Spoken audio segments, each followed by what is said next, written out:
Hello, everyone. My name is Ana Martha Ayala, and I'd like to welcome you to my YouTube channel. As a reminder, I do every video in English and Spanish, and the degree theory is based on modern Western astrology using the Placidus house system.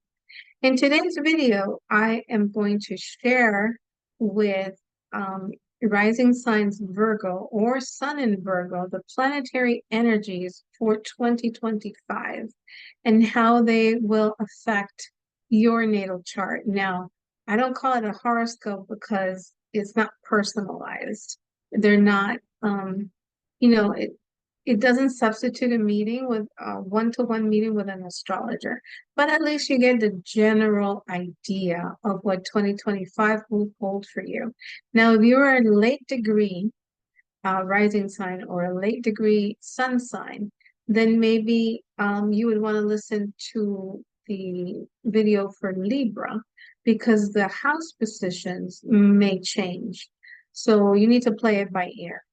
So, like I said, this is planetary energies for 2025. Now, I have created a worksheet, which I am going to share with all of you. And here we go, of the planetary ingresses and stationings. And I want to explain what I mean by this. So, from our point of view, here on Earth, planets are going direct. But then, from our point of view, they stop or they station. And whatever sign and degree they station at is important because those degrees and that sign is going to get either extra benefits or extra lessons depending on the planet that we're talking about. So since you are a Virgo rising or Virgo sun, when Mercury goes retrograde, this affects you and Gemini. Why? Because the ruler of your rising sign or sun sign is Mercury. It's if you are a Virgo rising, your chart ruler is Mercury, just like Gemini. If you are a Gemini rising, then your chart ruler is Mercury. So Mercury is going to go retrograde 3 times this year. It usually always goes retrograde at least 3, if not 4 times, depending. But this year, next year, I should say, 2025, it's going to go to retrograde 3 times. So the first retrograde happens March 15th of 2025 at 9 degrees of Aries. So it is stationing at 9 degrees of Aries. If you have any planets in Aries, plus or minus 3 degrees, tops 5 degrees, but I'd like to keep it narrow, or your angles are at 9 degrees of Aries, plus or minus.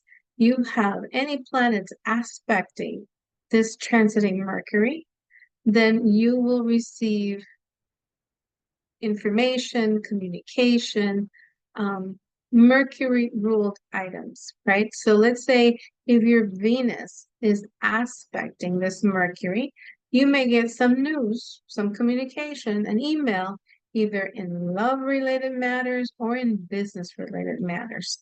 So again, when the planet is going direct and it stops or it stations, it's the degree, right? Then when it goes direct, it stops going backwards, it stops or it stations, and it's stationing at 26 degrees of Pisces, and then it will go direct. It will go forward again. Now, all planets really don't go backwards. It's just the way we see it from here on planet Earth. And you all know that the moon and the sun don't go retrograde. Those are the only 2 planets that they're the luminaries. So, but everybody else does. So Mercury will retrograde July 18th of 2025 at 15 degrees of Leo, and then turn direct August 11th at 2025 at 4 degrees of Leo. Retrograde on November 9th at 2025 at 6 degrees of Sag, and it will go direct at November 29th, 2025 at 20 degrees of Scorpio. Venus will go retrograde March 2nd, 2025 at 10 degrees of Aries, and then it will turn direct April 13th, 2025 at 24 degrees of Pisces. So you can see right here that Aries and Pisces, at these degrees, something is going to happen with these two signs, right? Communication, maybe in love or business. If there are any planets or the rising sign or any of the angles are close to these degrees. Now, Mars will go retrograde December 6, 2024 at 6 degrees of Leo, and then it will go direct February 24th, 2025 at 17 degrees of Cancer. Jupiter. Now, here's where you need to pay attention, because if you have any planet that is close to either 21 degrees or 11 degrees of Gemini, then this Jupiter is going to give you extra opportunities, extra benefits that you need to go after. Okay, so Jupiter is going to go retrograde on October 10th of 2024 at 21 degrees of Gemini.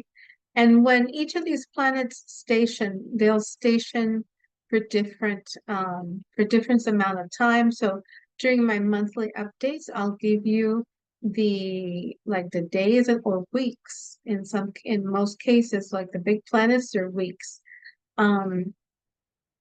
So you can have an idea during that period of time what can happen.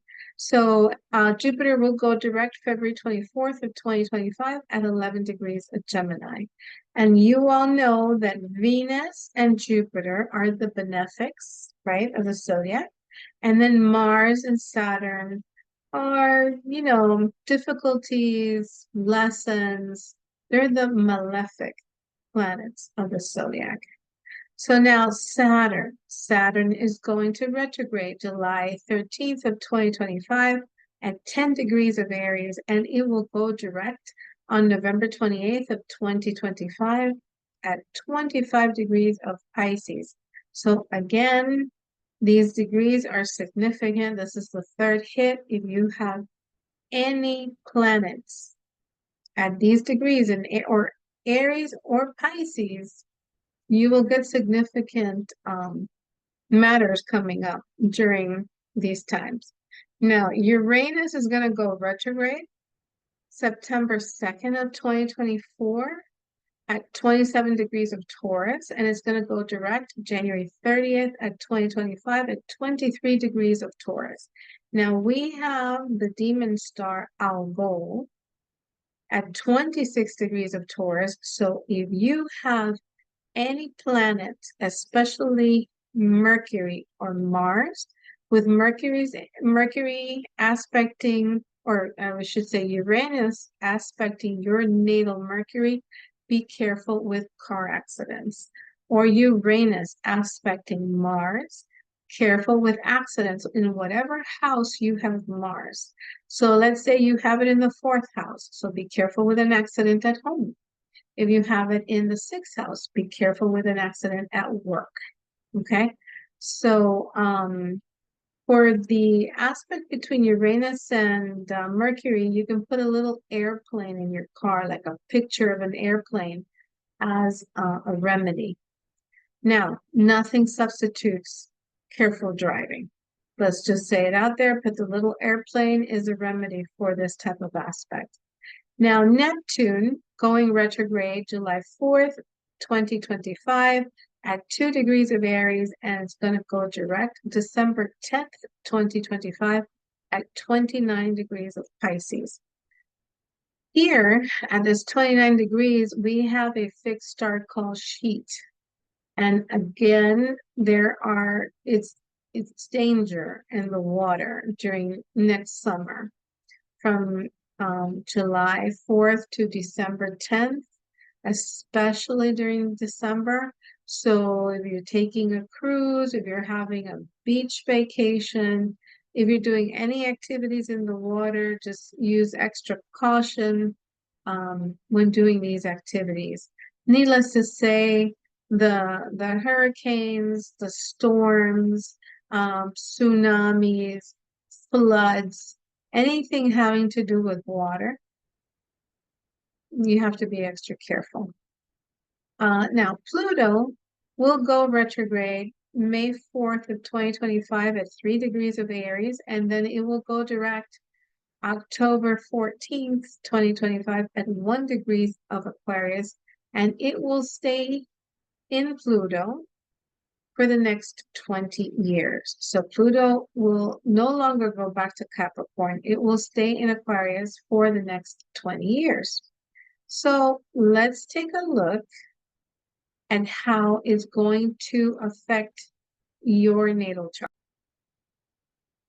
So for Virgo rising or Virgo sun, Virgos, it's I guess I can describe you as everything is about work. Work, work, work. Usually it's a service-oriented job, the one that you have. Virgos are very clean and tidy, very smart, and always on time. They strive for perfection and are very critical on themselves and on other people as well. Very smart, and very analytical. Okay, so Neptune is going to ingress in your 8th house. So in the 8th house, you should review your finances very carefully. When making an important financial decision, review everything. And I know you're a perfectionist and I know you're very detailed oriented, but you need to be very careful because wherever we have Neptune, we don't see things clearly. So it's not the best time. Since this transit is going to last for 14 years, just review the decisions carefully.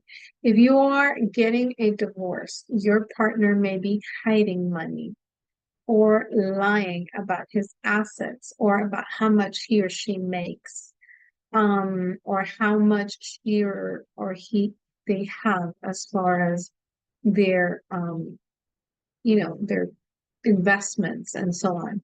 So this also applies to any inheritances that come up. If you are named in a will as an heir, you're entitled to get a copy of the will. So just know that because they can be lying to you about how much you're going to inherit. Now, on the positive side, this Neptune transit can bring an interest in spirituality. So you will be growing in that field and you may decide to further analyze spirituality or any of those taboo subjects like tarot, numerology, astrology, any of those subjects that are 8th house. Now, Saturn is also going into the 8th house, but this transit is only going to be for 2.5 years, so it's not as bad as Neptune in the 8th for 14 years. So with Saturn in the 8th, it's not a good time to go into debt because it will take you more time to pay it off than you originally thought. Remember that Saturn rules time. You will take a look at your investments, your retirement goals. You will either make a will or review your will. Definitely review your joint finances. Just a big overview, or review of your financial status, your debts, your taxes. Remember, 8th house is money that comes in all at once, or goes out all at once. This is not the best time to get divorced, just FYI, because you will get less of a settlement than what you expect.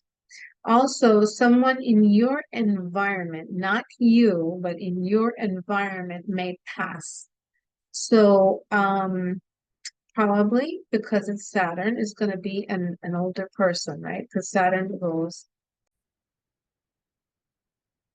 You have Uranus ingressing in the 10th house. Now, this is a very important transit. 10th house involves your career, but it also involves your status in society. So it is the highest point of the chart, right? Because it's the 10th house. And it's also at an angle. So again, the angles are very important. So Uranus brings changes to whatever house is transiting. So there could be a change in career. There can be a change in your marriage status. So if you're single, you can get married. If you're married, you can get divorced. Or if you're married, you can also be a parent, whether you're married or not. It changes your status. Uh, Either single to married, married to divorce, or whatever your status is to having a baby. So also the 10th house, Uranus is going to oppose the fourth house. It's the parental axis. So there could be an issue with one of your parents.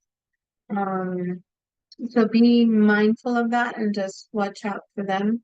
Also, in the 10th house, you can have a boss leave, your supervisor can leave, or they can retire, or maybe they get promoted and just, you get a new boss. Jupiter in the 11th. So this is a great transit because um, Jupiter in the 11th means that you will be actually more social, more friendly, which is a really strange thing for Virgo because it's all about work for these people.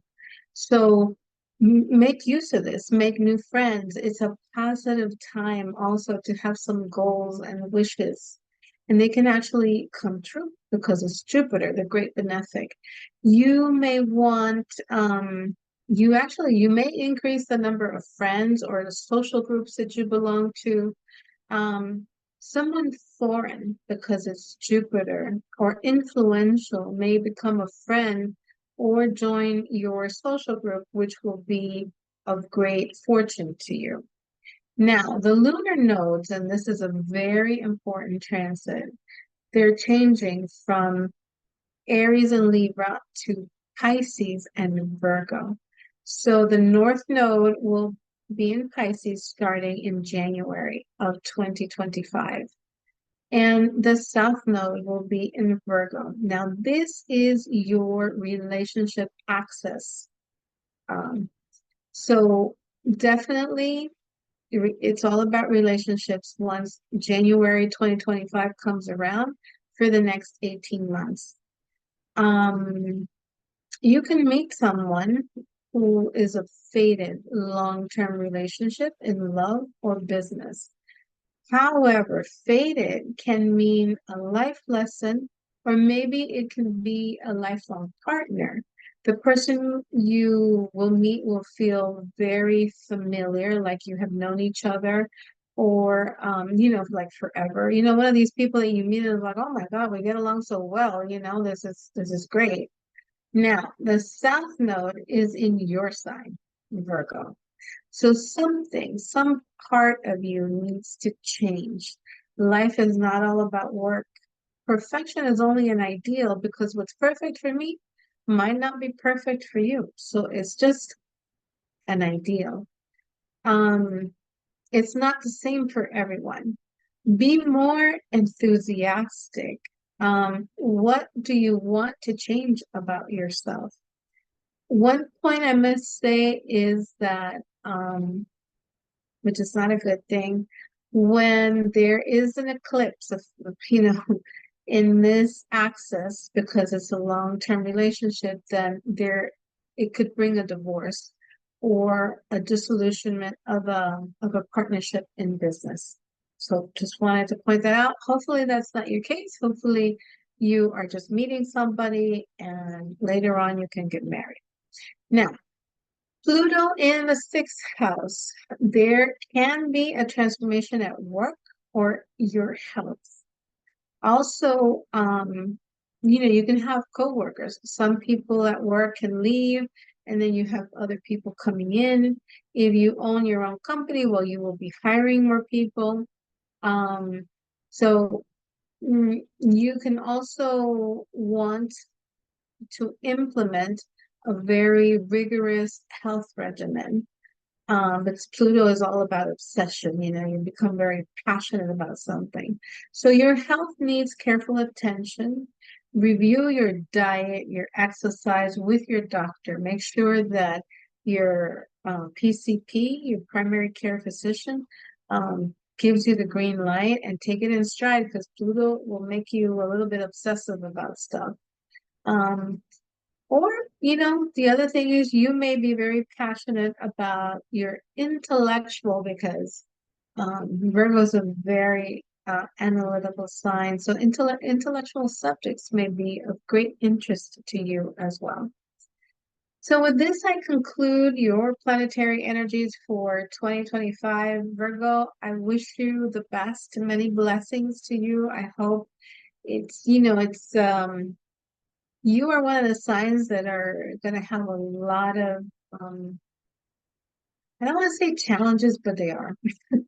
So take it in stride. It'll think positive and try to implement the stuff that I've said in this video. And that, like I said, I wish you the best. If you found this video helpful, please give it a thumbs up and subscribe to the channel. Send it to somebody that it may also help. And as always, if you want a natal chart reading with me, please send me an email to amaastrology@aol.com. Thank you for watching, and I will see you in the next video.